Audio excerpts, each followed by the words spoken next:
पंढरपूरमधील महाआरोग्य शिबिराला प्रशासनाने विरोध केलाय। महाआरोग्य शिबिराला प्रशासनाने परवानगी नाकारल्याची माहिती समोर येते।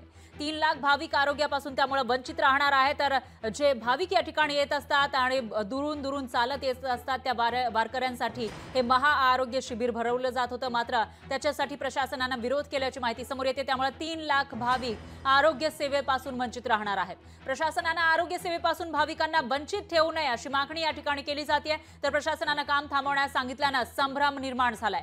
कार्तिकी यात्रेमध्ये जवळपास 1 लाख भाविकांनी 65 एकर मधील आरोग्य सुविधेचा लाभ घेतला होता। प्रशासनाने भाविकांच्या आरोग्य सुविधेचा विचार करून काम सुरू करण्यास परवानगी द्यावी अशी मागणी शिवसेनेचे जिल्हा संपर्क प्रमुख शिवाजीराव सावंत यांनी केली आहे।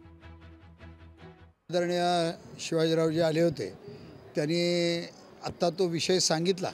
मी मंदिर समितीचे कार्यकारी अधिकारी, पंढरपूरचे प्रांत आणि या जिल्ह्याचे कलेक्टर या तिघांचीही मी ताबडतोब चर्चा करतो।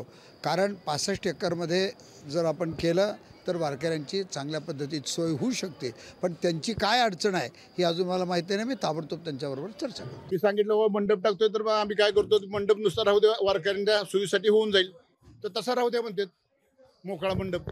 पण आरोग्य शिबिर त्याच्यामध्ये नको असं म्हणजे त्यांची काय कल्पना आहे मला माहीत नाही, पण त्यांनी असे आम्हाला सूचना केल्या आणि ते मंडपाचं काम तिथं थांबवलेलं आहे।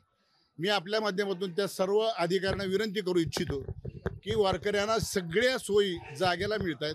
पावसाचे दिवस आहेत, थंडी, ताप, सर्दी, खोकला यासारखे अंगदुखी ह्यासारखे जे फ्लेवर आहेत, या फ्लूसारखा आजार आहे, ह्याच्यापासून वाचण्यासाठी ते आरोग्य शिबिर होणं तिथं गरजेचं आहे। आपण ह्या सगळ्या गोष्टीचा विचार करावा आणि आम्हाला पुढे काम करण्याची परवानगी द्यावी अशी मी आपल्याला विनंती करतो। लोकशाही मराठी ऐका, पहा, जागरूक रहा।